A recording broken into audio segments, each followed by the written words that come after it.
Before we begin, I want to share a brief content note. This podcast discusses coercive control, emotional abuse, and parental alienation. There are no graphic details, but these topics can be heavy. Please take care of yourself while listening, and feel free to pause or step away at any time. Hi, and welcome to episode 6 of After the Quiet. Shame doesn't arrive loudly. It doesn't announce itself. It doesn't demand attention. It settles in quietly. After fear, after blame, after silence has already done its work. At some point, fear began to turn inward. Instead of being afraid of reactions, I became afraid of who I was. I started to believe that maybe I was naive, that I didn't understand how the world really worked, that someone else needed to explain it to me. He often positioned himself as the one who knew better. What a real woman looked like, how she behaved, what was acceptable. I was compared to other girls, measured against them, found lacking. There were stories he told that stayed with me. Stories meant to shock, or amuse, or assert power. I remember one in particular, about a girl he had briefly dated, where he laughed about urinating on her in a pool. It wasn't just the story.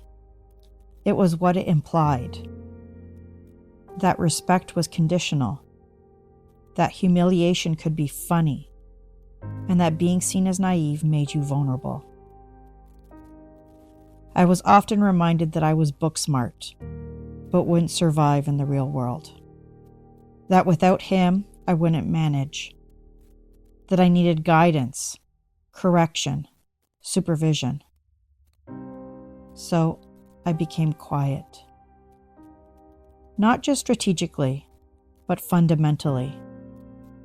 My natural outgoing personality began to disappear. I reined myself in. I stayed in the background, especially around his friends. I didn't want anyone to notice me or comment on me because I was afraid of what would come later.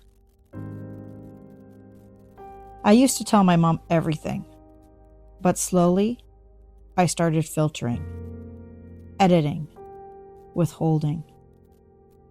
I stopped talking about my relationship altogether.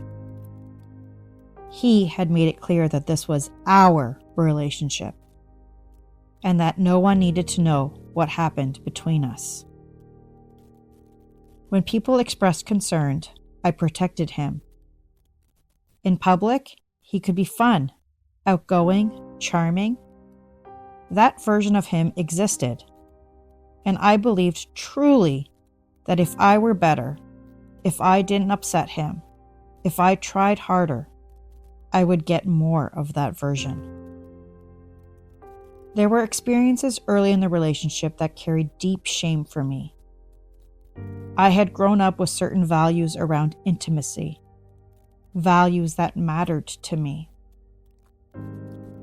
I gave those up very quickly, under pressure, before I was ready and before I felt safe. I felt ashamed of that. He knew I was ashamed, and he used it.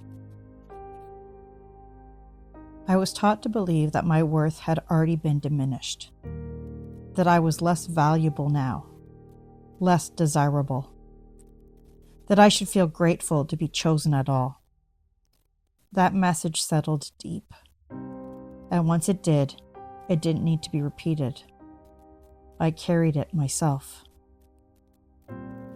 After arguments, my mind wouldn't rest. I replayed everything, what I said, what I should have said, how I could have explained myself differently. Did I think enough about his feelings? Did I choose the wrong words? It was exhausting, and it never led to peace. Shame didn't just live in my thoughts. It showed up as exhaustion, as a flatness, as laughter slowly leaving my body. I avoided situations I knew might trigger anger, not because I didn't want connection, but because I wanted safety. I became afraid to be myself, afraid to enjoy things, afraid to take up space, afraid that who I was simply wasn't lovable. Not by him, and eventually, not by anyone. I stayed quiet because I didn't want to make things worse. Because there were good qualities. Because we did have fun. Because I believed that if I could just tip the balance, more good days than bad days, everything would be okay. At the time, I didn't call this shame. I called it maturity, loyalty, love. I didn't yet understand that shame is not a sign of growth. It's a sign of harm. If you're listening and recognizing this, the shrinking, the hiding, the belief that you are only lovable if you are smaller, please hear this. Nothing was wrong with you. Shame was taught, and what is taught can be unlearned. Healthy love does not confuse pressure with consent. It does not weaponize your vulnerability. And it does not ask you to carry shame for someone else's power. In the next episode, I'll talk about what happens when shame follows you forward, and how the quiet can linger long after you think it should be gone. Thank you for listening. Thank you for holding this story with care. If this episode stirred something, go gently. You are not behind. You are not broken. This is after the quiet. If you need support, please reach out to someone you trust or a local support service. You are not weak for needing help. You are human. And if no one else has told you this today, your voice matters.